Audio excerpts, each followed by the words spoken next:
Hello all. आज के इस लेक्चर में हम स्ट्रिंग क्लास जो प्री डिफाइंड स्ट्रिंग क्लास है उसमें स्ट्रिंग ऑपरेशंस से रिलेटेड जितने भी फंक्शंस हैं उन्हें डिस्कस करने वाले हैं। स्टार्ट करते हैं। कुछ जो फंक्शन जो अभी हम लोग डिस्कस करने वाले that is CSTR। This function actually returns a pointer to an array that contains a null terminated sequence of characters. Next function होगा डेटा फंक्शन जो कि स्ट्रिंग डेटा हमें प्रोवाइड करेगा। उसके बाद copy function that copy the sequence of characters from the string, that will be done by the copy function. Now next is the find function. The find function will search the first occurrence of the sequence specified its argument. जो भी function में हम argument देंगे उसकी जो first occurrence होगी वो हमें बताएगा। उसके बाद rfind function actually specifies the last occurrence. That is just the difference. उसके बाद आता है find first of. The find first of function searches the string for the first character that matches any of the characters specified in its arguments. इसमें जो भी हम argument देंगे उन आर्ग्यूमेंट्स में से कोई भी आर्ग्यूमेंट, कोई भी कैरेक्टर, उस आर्ग्यूमेंट का कोई भी कैरेक्टर जहां पहली बार हमें मिलेगा उसकी पोजीशन वो रिटर्न करता है। देन फाइंड लास्ट ऑफ, बिल्कुल वैसे ही फंक्शन जैसे फाइंड फर्स्ट ऑफ है, ये सिर्फ लास्ट कैरेक्टर की सीक्वेंस आपको देगा। So searches the string for the last character that matches any of the characters specified in its argument. Then find first not of, this is just opposite of that, searches the string for the first character that does not matches any of the characters which is specified in the argument. इसके बाद होता है find last not of. It searches the string for the last character that does not matches any of the characters specified in the given argument. Now उसके बाद हम substr function देखेंगे। substr that is substring. It returns the newly constructed string object that इसके बाद हम sub str function देखेंगे जिसके through हमें सब स्ट्रिंग मिलेगी। Substring means a part of a string. So returns a newly constructed string object with its value initialized to copy of a string object that is passed as. इसके बाद हम sub str function देखेंगे। Sub str strings for the substring. It returns the newly constructed substring. Then compare function will compare the string objects. तो एक एक करके हम इनको डिस्कस करते हैं और डिटेल में देखेंगे। स्टार्ट करते हैं। सो स्टार्टिंग विद हमने यहाँ पर एक स्ट्रिंग डिफाइन कर दी str जिसमें कि RGPV भोपाल इनिशियलाइज किया हुआ है। और अब सबसे पहले हम लोग एक्चुअली CSTR फंक्शन के बारे में डिस्कस करने वाले हैं। तो CSTR function actually returns a pointer to an array that contains a null terminated sequence of characters. Means जो भी सीक्वेंस ऑफ कैरेक्टर्स होगी जो नल टर्मिनेटेड होगी उसका पॉइंटर वो रिटर्न करता है। तो उस पॉइंटर को स्टोर करने के लिए हमें यहाँ पर एक कैरेक्टर पॉइंटर भी डिफाइन करना पड़ेगा। तो यहाँ पर देखिए सबसे पहले str नाम का एक स्ट्रिंग डिफाइन किया है जिसमें RGPV भोपाल स्टोर्ड है। और हमने यहाँ पर ये जो स्ट्रिंग है उसकी लेंथ के साइज का एक कैरेक्टर एरे और उसका पॉइंटर डिफाइन किया है यहाँ पर। और अब हम CSTR फंक्शन की मदद से यहाँ पर जो भी स्ट्रिंग होगी उसे इस कैरेक्टर एरे में स्टोर करने की कोशिश करते हैं। सो उसके लिए यहाँ पर strcpy नाम का फंक्शन यूज किया which copies this value into this through this pointer. So यहाँ पर str.cstr करते ही it returns the string that is pointer to string and that is assigned to this character which is this character pointer. So यहाँ पर वो store हो जाएगा और अब हम इन्हें प्रिंट करने की कोशिश करते हैं। तो ओरिजिनल स्ट्रिंग में str की मदद से प्रिंट करने की कोशिश करता हूँ और उसके बाद CSTR फंक्शन या C_str फंक्शन से जो भी स्ट्रिंग हमारे पास आई है जो पॉइंटर के थ्रू हम एक्सेस करेंगे तो वहां पर हम उन्हें पॉइंटर की मदद से प्रिंट करने की कोशिश करेंगे। तो यहाँ देखिए cout original string value str की मदद से प्रिंट की है और यहाँ पर स्ट्रिंग वैल्यू इन एरे जो कि कैरेक्टर पॉइंटर की मदद से हमने अभी एक्सेस की है उसे हम इस पॉइंटर की मदद से प्रिंट करेंगे। दोनों में ही सेम आउटपुट आएगा क्योंकि जो ये एक्चुअली स्ट्रिंग थी str उसका जो भी डेटा था वो हमने यहाँ पे कैरेक्टर पॉइंटर के थ्रू एरे में स्टोर किया है। तो दोनों में ही आउटपुट सेम आएगा RGPV भोपाल। यहाँ आउटपुट स्क्रीन में भी हम देख सकते हैं। तो यहाँ मैसेज आ रहा है original string value that is RGPV Bhopal, that is original string value RGPV Bhopal and then string value in array that is string value in array this is again RGPV Bhopal. So this is actually C_str function. Now next function we'll discuss the data. This data function actually returns a pointer to an array that contains the same sequence of characters as the characters that make up the value of the string object. Means जो भी string object होगा जैसे कि यहाँ पर str उस string object में जो भी डेटा होगा वो डेटा आपको रिटर्न होगा, मिलेगा using this data function, and that can be access through the constant character pointer. So यहाँ पर देखिए cstr.data फंक्शन हमने यहाँ पर यूज किया है। जैसे ही हम इस फंक्शन को यूज करेंगे, अब मैं cstr की मदद से यदि स्ट्रिंग को प्रिंट करने की कोशिश करता हूँ तो I will get the whole string content. तो message will be string contains and then again RGPV Bhopal. So this will be the output, that is string contains RGPV Bhopal. Now next we will discuss the copy function. Now copy function copies the sequence of characters from the string. तो यहाँ पर देखिए हमारे पास एक source string है, source string is source, और उसके बाद हमने एक डेस्टिनेशन बफर बनाया है दैट इज ऑफ 20 कैरेक्टर्स। तो अब देखिए इसमें क्या करना है, जो सोर्स स्ट्रिंग है उसे हमने पहले प्रिंट करके दिखाया है कि सोर्स स्ट्रिंग में अभी क्या है। So it will display source string is RGPV Bhopal, जो कि यहाँ पर नजर आ रहा है, that is source string is RGPV Bhopal. Now we will use the copy function over here. तो अब देखिए कैसे करना है, we will invoke this function using source object. तो source dot copy, now this will copy the source into this destination buffer, और यहाँ पर हम उस बफर का जो स्पेसिफिक साइज है, साइज ऑफ सोर्स की मदद से हम जितना भी सोर्स होगा उसकी जो लेंथ होगी उसी लेंथ को हम यहाँ पर डेस्टिनेशन में असाइन करेंगे। सो इससे मुझे लेंथ मिल जाएगी। अब ये लेंथ हम क्यों ले रहे हैं, क्योंकि जब हम यहाँ से स्ट्रिंग ऑब्जेक्ट से जो भी डेटा एक्सेस करेंगे उसे हम एक कैरेक्टर एरे में स्टोर करने वाले हैं, और एरे में जब हम उसे स्टोर कर रहे हैं तो हमें एक specific operator that is string terminator use करना होता है टू टर्मिनेट इट। तो वो स्ट्रिंग टर्मिनेटर जो \0 होगा वो हमें कहाँ स्टोर करना होगा, स्ट्रिंग में, कैरेक्टर एरे में। तो उसकी लेंथ जानने के लिए हमने यहाँ पर एक लेंथ वेरिएबल यूज किया है। तो जैसे ही ये डेटा सोर्स से डेस्टिनेशन में इस बफर में कॉपी होगा तो मुझे लास्ट इंडेक्स में \0 रखना होगा। वो रखने के लिए हमने यहाँ पर लेंथ निकाली, और चूंकि एरे इंडेक्स 0 से स्टार्ट होता है इसलिए लेंथ जो भी इंडेक्स होगा वो लास्ट इंडेक्स ही होगा, और वहां पर हम \0 रख देंगे। तो इस तरीके से जब हम इस स्ट्रिंग को यहाँ पर आउटपुट में देखेंगे तो आपको आउटपुट नजर आएगा, that is destination string RGPV Bhopal. So this is the output, that is destination string RGPV Bhopal. Now इसी कॉपी फंक्शन को हम एक तरीके से और डिस्कस कर सकते हैं। यहाँ पर कॉपी फंक्शन में डेस्टिनेशन में हम कॉपी करना चाह रहे हैं सोर्स स्ट्रिंग को, लेकिन आप इस यहाँ स्पेसिफाई स्पेसिफाई कर सकते हैं कि आपको सोर्स स्ट्रिंग से कहाँ से कैरेक्टर्स लेना शुरू करना है और कितने कैरेक्टर्स आपको लेने हैं जो डेस्टिनेशन स्ट्रिंग में कॉपी होंगे। तो यहाँ पर देखिए सोर्स ऑब्जेक्ट की मदद से मैंने कॉपी फंक्शन कॉल किया है, और इसमें हम कह रहे हैं कि 0th पोजीशन या 0th लोकेशन से, मतलब फर्स्ट कैरेक्टर से शुरू करें और 4 कैरेक्टर्स आप लें और उसे डेस्टिनेशन में कॉपी कर दें।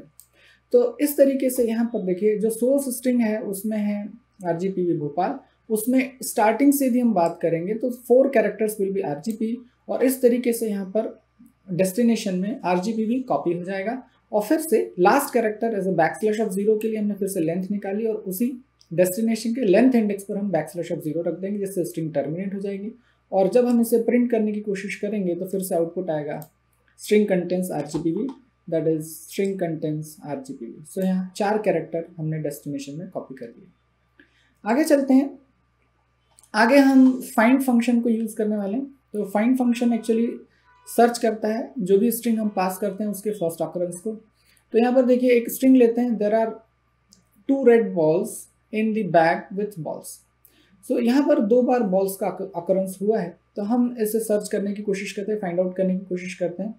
सो यहाँ पर जिस टारगेट स्ट्रिंग को जो कि मुझे फाइंड आउट करना है उसको हमने str का नाम दिया, तो str इज एक्चुअली बॉल्स। और अब हम यहाँ आते हैं तो फाइंड फंक्शन को यूज करते हैं। फाइंड फंक्शन को यूज करने के लिए जो सोर्स स्ट्रिंग होगी उसमें फाइंड फंक्शन आपको कॉल करना होगा, और उसमें जो टारगेट स्ट्रिंग है उसे एज आर्गुमेंट पास करना होगा। जहां पर भी टारगेट स्ट्रिंग पहली बार मिलेगी उसकी लोकेशन आपको फाउंड में मिल जाएगी। तो यहाँ देखें कि जब यहाँ सर्च होगा तो फाउंड एक्चुअली 18th पोजीशन पर आपको बॉल्स मिलेगा। तो यहाँ फाउंड की वैल्यू जो होगी 18 होगी, and that's 18 is not equal to string npos, that is no position। तो यहाँ पर ये कंडीशन सेटिस्फाई हो जाएगी और मैसेज आएगा फर्स्ट बॉल्स जो हम सर्च कर रहे हैं फाउंड एट 18th पोजीशन। तो मैसेज आएगा फर्स्ट बॉल्स फाउंड एट 18। तो इस तरीके से फाइंड मेथड आपको जहां पर भी जो फ्रेज जिसे हमें सर्च करना है, जहां फर्स्ट टाइम मिलेगा वहां पर आपको वो उसकी पोजीशन डिस्प्ले हो जाएगी। आगे चलते हैं, इसी फाइंड फंक्शन को हम एक तरीके से और यूज कर सकते हैं। सो अब जैसे कि मैंने देखा, अभी हम लोग ने देखा कि फाइंड फंक्शन आपको फाउंड में जहां पर भी ये फ्रेज मिलेगा str2 उसका पहला ऑकरेंस आपको देगा फाउंड। और अब मैं चाहता हूं कि अगला ऑकरेंस कहाँ है वो देखना चाहता हूं। तो उसके लिए मैं क्या करता हूं, यहाँ फिर से फाइंड फंक्शन को यूज करता हूँ दूसरे तरीके से। उसमें अब मैं टारगेट स्ट्रिंग दे रहा हूँ, दैट इज बॉल्स। मुझे फाइंड आउट करना है बॉल, लेकिन मैंने जो स्ट्रिंग दी है वो बॉल्स दी है। आप ऐसा कर सकते हैं कि जो भी फ्रेज आप यहाँ सर्च करने के लिए दे रहे हैं उसमें आप स्पेसिफाई कर सकते हैं कि कितने कैरेक्टर्स आपको सर्च करने हैं। तो आप देखिए यहाँ पर जो मैंने फ्रेज दिया है वो 6 कैरेक्टर्स का है, B1 2 3 4 5 6। बट मैंने कहा कि आप सिर्फ कितने कैरेक्टर्स फाइंड आउट करें, 5, मतलब वो सिर्फ बॉल्स डॉट में से सिर्फ बॉल्स को सर्च करेगा। साथ में आप ये भी बता सकते हैं कि सोर्स स्ट्रिंग में ये सर्च कहाँ से आपको शुरू करना है। तो फाउंड में आपको 18 मिल गया, found plus 1 means 19th character से ये सर्च करना आगे शुरू करेगा। और जो यहाँ फ्रेज दिया है उसके सिर्फ 6 में से 5 कैरेक्टर को वो सर्च करेगा। और जहां अब 19 कैरेक्टर के बाद पहला ऑकरेंस होगा उसका वो पोजीशन आपको देगा, लेकिन position will be counted from the first position of the source string. तो अब देखिए यहाँ पर क्या होगा। तो यहाँ यदि हम इसे ध्यान दें तो ये जो बॉल्स है ये अगली बार जो बी है this will location will be the 40th। तो इस तरीके से यहाँ पर जब हम आगे देखेंगे तो फाउंड की वैल्यू यहाँ 40 आएगी और हम इसे प्रिंट करेंगे second balls found at position 40। तो इस तरीके से आउटपुट आएगा second balls found at 40। So this is the output second balls found at 40। तो ये दूसरा तरीका जिसमें हम फाइंड फंक्शन को यूज कर सकते हैं। इसके बाद फाइंड फंक्शन को यूज करने का एक और तरीका है जिसमें कि हम लोग एक सिंपल फ्रेज दे सकते हैं, स्ट्रिंग दे सकते हैं। वो स्ट्रिंग जहां पर भी पहली बार मिलेगी वो आपको मिल जाएगा। सो यहाँ पर यदि हम लोग देखें तो देखिए फाइंड फंक्शन यूज किया है, फाउंड में यहाँ पर जो पोजीशन आई है वो 31। तो जो इस फ्रेज में यहाँ पर there are 2 red balls in the bag, तो bag is at the 31st position. तो यहाँ पर आउटपुट में आ रहा है that is 31। This is the output, bag also found at 31। Now आगे चलते हैं। फाइंड फंक्शन में मैं यहाँ पर कैरेक्टर को भी फाइंड आउट कर सकता हूँ। स्ट्रिंग के साथ साथ आप यहाँ पर कैरेक्टर कांस्टेंट को भी सर्च कर सकते हैं। तो यहाँ पर फाइंड में डॉट मैंने पास किया है, डॉट जहाँ पर भी होगा वो आपको मिल जाएगा। तो यहाँ पर मैसेज आ रहा है period found at 45। So this is the 45th location, that is the last character इस स्ट्रिंग में, this dot, this is the position of dot. तो वो भी आपको यहाँ पर दिख रही है। अब यहाँ पर आगे चलते हैं तो नेक्स्ट फंक्शन की बात करते हैं, दैट इज आर फाइंड। अभी हमने देखा कि फाइंड फंक्शन को हम कितने अलग अलग तरीके से यूज कर सकते हैं। अब हम देखेंगे आर फाइंड फंक्शन को। आर फाइंड फंक्शन क्या करता है, searches the string for the last occurrence of the sequence specified by it's argument. जो भी आर्गुमेंट देंगे उसका लास्ट ऑकरेंस आपको बताएगा। तो यहाँ पे देखिए मैंने लिखा found is equal to str dot r find और बॉल्स को फाउंड आउट करने की कोशिश की। तो यहाँ पर देखिए मैसेज आ रहा है बॉल्स फाउंड एट 40।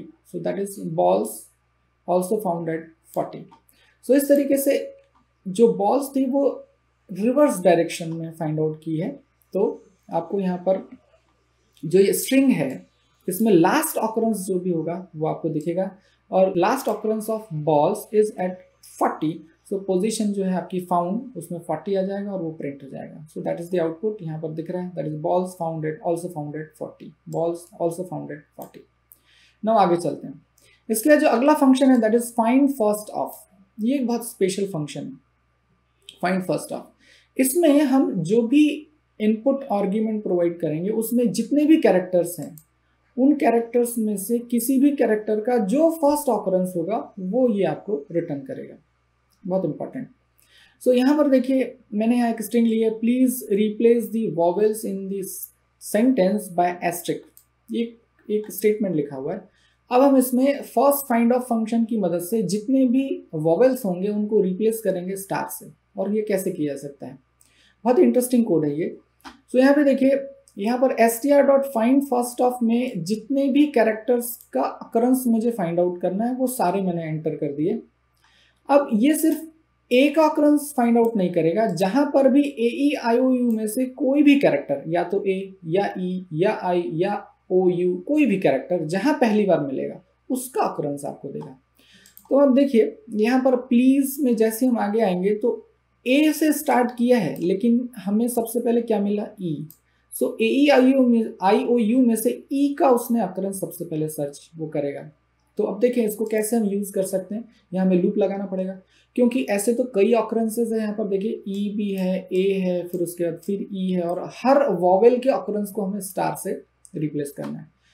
तो हम क्या करेंगे, जब भी हमें पहली ऑकरेंस मिला करेगी सो अगला सर्च हम जो भी फाइंड लोकेशन होगी उससे एक आगे से सर्च करना शुरू करेंगे, तो वो आगे आगे आगे इस तरीके से बढ़ता जाएगा। तो ये इसमें खास बात है जो आपको ध्यान देना है। तो देखिए एक लूप लगा दिया, पहली बार हमने देखा फाउंड में कुछ वैल्यू आई होगी, ऑब्वियसली वो NPOS के बराबर होगी, तो हम अंदर आएंगे और जो भी इंडेक्स होगा उस इंडेक्स पर हम यहाँ पर क्या प्लेस कर देंगे, स्टार। तो ऑब्वियसली यहाँ पर जब आप पहली बार जाएंगे तो AEIOU में से ई का ऑकरेंस आपको मिलेगा और ई का इंडेक्स होगा 0 1 2, ई का इंडेक्स होगा 2, तो फाउंड की वैल्यू होगी 2।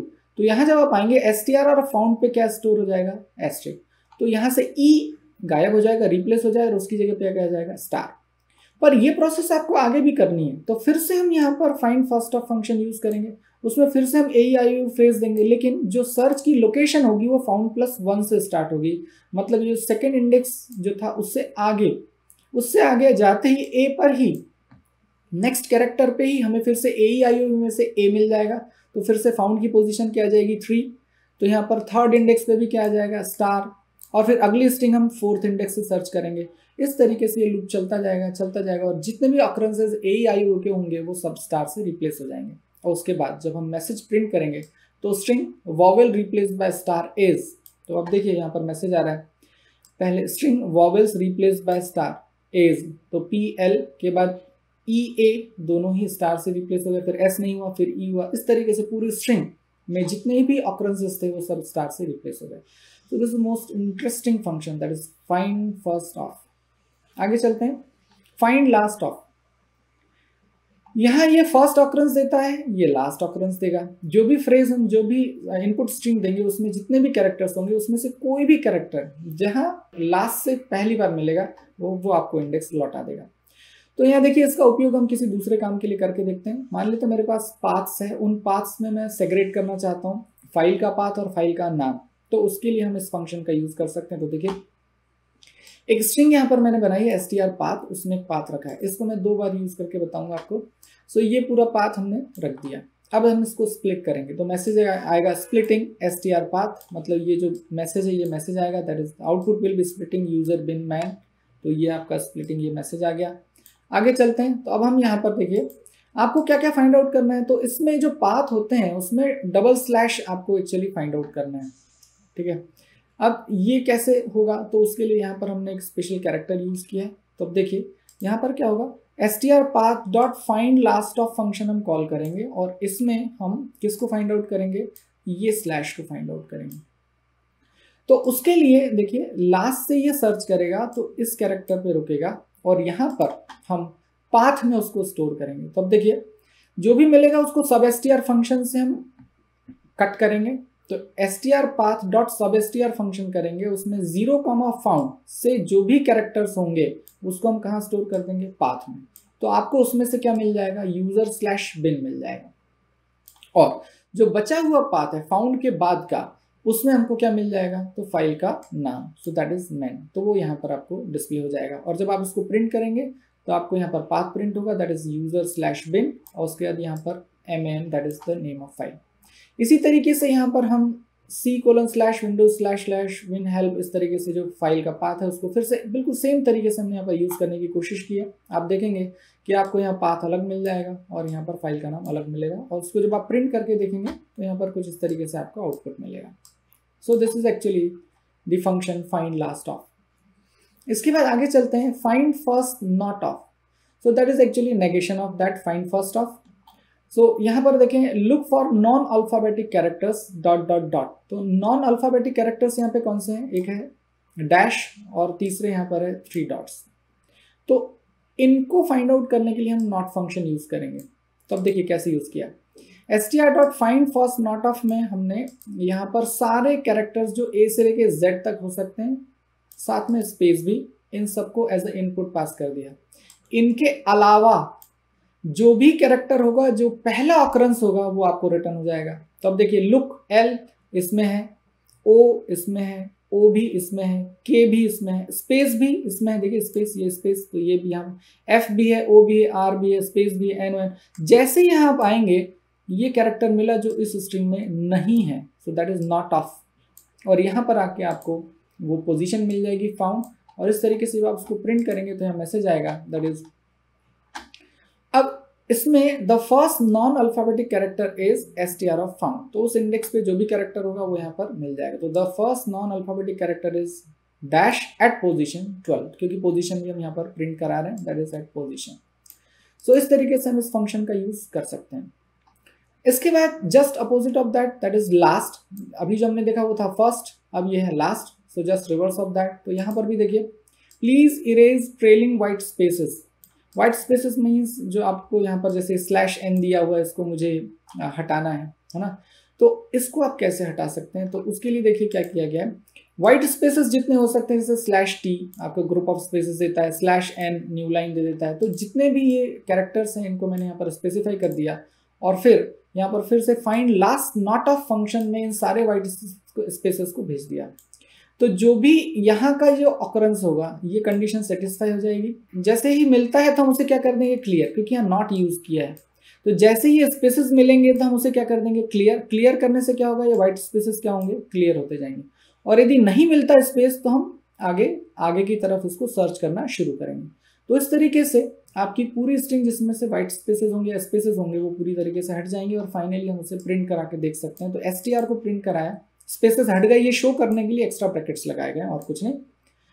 तो यहाँ पर जब आप इसे प्रिंट करेंगे तो मैसेज आएगा प्लीज कॉमा, फिर उसके बाद इरेज, ये सब कुछ, और देखिए लास्ट के जितने स्पेसेस थे वो यहाँ पर हट गए। तो इस तरीके से हम इस फंक्शन को यहाँ पर यूज कर सकते हैं। Now the function substr we will use next, the substr that is part of string। तो वो कैसे यूज कर सकते हैं, तो देखिए there are 2 red balls in the bag with balls, ये पुरानी स्ट्रिंग जो थी उसी को हमने यूज किया, और यहाँ पर substr फंक्शन को कॉल किया, और वहाँ पर मैंने पास किया 0,9। तो ये क्या कहता है कि जो भी सोर्स स्ट्रिंग है str जिसके थ्रू हमने इस फंक्शन को इन्वोक किया है, वहाँ पर 0th पोजीशन से स्टार्ट किया जाए और 9 कैरेक्टर लिए जाएं काउंट में। तो 0 से स्टार्ट करके 9 कैरेक्टर, तो 0 से स्टार्ट करेंगे मीन्स दिस कैरेक्टर, और 9 टोटल कैरेक्टर्स, तो ये देर आर, ये आपको मिल जाएगा। तो जब आप str को प्रिंट करेंगे तो देर आर प्रिंट होगा। अब हम आगे चलें, तो हम आगे भी यहाँ substr फंक्शन यूज करना चाह रहे हैं, तो उसके लिए फाइंड फंक्शन को यूज करने की कोशिश की फिर से एक बार। तो बॉल्स को फाइंड आउट किया पहली बार, तो जो भी पोजीशन होगी बॉल्स जहां पर भी पहली बार आएगा वो पोजीशन यहाँ आ जाएगी। और अब सबस्टियर फंक्शन में यदि मैं पोजीशन पास करता हूं तो वो ये इसका मतलब ये हुआ कि जहां पर भी इस पूरी स्ट्रिंग में पहली बार बॉल्स आया उसके बाद के सारे कैरेक्टर्स ले लिए जाएं। ठीक है, तो अब आप देखिए इसमें क्या हुआ। तो सबस्टियर ऑफ POS में तो क्या मैसेज आएगा, get from balls to the end. ठीक है, सो अब देखिए यहाँ पर str3 is equal to str.substr of POS। तो जब आप आगे आएंगे तो यहाँ पर हम कॉन्कैटिनेट करने वाले। str2 में क्या हुआ, देयर आर, str2 में ऑलरेडी क्या है, देयर आर। उसके बाद str3 में क्या आ चुका है, balls in the bag with balls. ठीक है, ऐसा क्यों आया, क्योंकि हमने जहां पर पहली बार बॉल आया था उसके बाद से पूरी स्ट्रिंग को एज अ स्ट्रिंग सबस्टियर या स्ट्रिंग का पार्ट str3 में असाइन कर दिया था। तो वहां से हमको क्या मिला था, तो पहले हमको मिला देयर आर, ये देयर आर, और उसके बाद हमें मिला balls in the bag with balls, तो balls in the bag with balls. तो ये कैसे मिला वो देखते हैं। तो कुल मिला के यहाँ से देखिए 2 रेड, इस चीज को मुझे स्किप करना था, ये कैसे स्किप हुआ तो उसके बारे में देखिए। तो हमने क्या किया, पहले सबस्ट्रिंग फंक्शन को यूज किया जिसमें हमने कहा कि 0th कैरेक्टर से स्टार्ट करके 9 कैरेक्टर की स्ट्रिंग आप उठा लें, इसको हमने str2 में स्टोर कर लिया। अब मुझे यहाँ से इन कैरेक्टर्स को स्किप करना था, तो उसके लिए मैंने फाइंड फंक्शन को यूज किया। मैंने कहा ये बताइए कि बॉल्स कहाँ से स्टार्ट होता है सॉरी। तो मैंने यहाँ पर फाइंड फंक्शन यूज किया और बॉल्स को सर्च किया, तो बॉल्स जहां पर भी ऑकरेंस होगा वो मिल जाएगा, उसकी पोजीशन मिल जाएगी। और फिर सबस्टियर फंक्शन में जब मैं ये पोजीशन पास करूंगा तो सबस्टियर फंक्शन इस पोजीशन के बाद से जितने कैरेक्टर्स होंगे str में वो आपको देगा, और उससे हमने कहाँ स्टोर कर दिया, str3 में। तो उससे क्या मिला मुझे, balls in the bag with balls. और अब हमने str2 और str3 को कॉन्कैट कर दिया, तो अल्टीमेटली जो स्ट्रिंग मिली there are balls in the bag with balls. So this was the sub str function. दो तरीके से हमने इसको यूज करने की कोशिश की। इसके बाद आगे चलते हैं तो कंपेयर फंक्शन आता है। Compare function which is use for string comparison, जो नॉर्मली हम लोग कैरेक्टर एरेज के थ्रू नहीं कर सकते हैं, तो यहाँ हम लोग स्ट्रिंग क्लास की मदद से वो कर पा रहे हैं। सो यहाँ पर देखिए स्ट्रिंग 1 हमने असाइन की है ग्रीन एप्पल और स्ट्रिंग 2 हमने असाइन किया दैट इज रेड एप्पल, और अब हमने कंपेयर फंक्शन यूज करने की कोशिश की। str1 that is green apple compared with str2 that is red apple, तो इफ नॉट इक्वल टू 0 तो obviously the condition will be true, और जब कंडीशन ट्रू हो जाएगी तो green apple is not red apple ऐसा मैसेज आएगा। तो देखिए यहाँ पर मैसेज आ रहा है the green apple is not the red apple. Why? Because comparison करने पे दोनों स्ट्रिंग्स डिफरेंट होंगी, तो ऑब्वियस है कंडीशन यहाँ पर ट्रू हो जाएगी और ये मैसेज प्रिंट होगा। इसके बाद आगे चलते हैं। str1 कंपेयर 6,5, एप्पल, इसका मतलब क्या है? तो कंपेयर फंक्शन को हम दूसरी तरीके से यूज करने की कोशिश करें। उसमें ये कहा जा रहा है कि जो str1 में जो स्ट्रिंग है उसमें 6 कैरेक्टर से स्टार्ट करने के बाद 5 कैरेक्टर आप उठाएं। तो अब str1 में 6 कैरेक्टर के बाद 5 कैरेक्टर उठाएं, तो 1 2 3 4 5 6 कैरेक्टर्स के बाद 5 कैरेक्टर उठाएं, तो आपको क्या मिलेगा यहाँ से? एप्पल। और apple compared with apple condition हो जाएगी ट्रू, दिस विल रिजल्ट 0, और 0 is equal to 0 condition will true हो जाएगी। कंपेयर फंक्शन जब when both strings are same then it will return 0, तो यहाँ पर 0 रिटर्न होगा, कंडीशन फिर ट्रू हो जाएगी और मैसेज आएगा still str1 means green apple is an apple, तो ऐसा मैसेज आएगा। तो ये कंडीशन चूंकि सेटिस्फाई हो चुकी है तो यहाँ पर मैसेज आया still green apple is an apple. आगे चलते हैं। कंपेयर फंक्शन को एक और तरीके से यूज करने की कोशिश की। इसमें क्या किया गया? देखिए कंपेयर फंक्शन, इसमें कहा गया str2 dot compare str2 dot size -5, 5 Apple. तो ये तो वो स्ट्रिंग है जिसे कि आपको कंपेयर करना है, दैट इज द स्ट्रिंग। और अब यहाँ पर ये बताया जा रहा है कि ये जो फर्स्ट आर्गुमेंट है उसमें क्या स्ट्रिंग है। तो अब आप देखिए str2 dot size -5। What is the str2 dot size? str2 का साइज तो 1 2 3 4 5 6 7 8 9 -5 दैट इज 4, तो फोर्थ पोजीशन से 9 - 5 दैट इज 4, तो फोर्थ पोजीशन मीन्स 1 2 3 4। फोर्थ के बाद जब आप यहाँ से कैरेक्टर्स उठाएंगे 5 तो आपको एप्पल ही मिलेगा। तो apple compared with apple condition will again be true, और यहाँ पर मैसेज आएगा and red apple is also apple, तो red apple is also an apple, इस तरीके से मैसेज आएगा। तो यहाँ पर हमने 3 तरीके से अभी कंपेयर फंक्शन को यूज करने की कोशिश की। इसके बाद कंपेयर फंक्शन को एक और तरीके से यूज करने की कोशिश हो रही है, वो भी देखिए क्या। तो str1 dot compare 6,5, str2, 4, 5 means मैंने str1 में कहाँ से कितने कैरेक्टर्स को str2 में कहाँ से कितने कैरेक्टर्स को कंपेयर करना है ये बताया जा रहा है। बहुत सिंपल।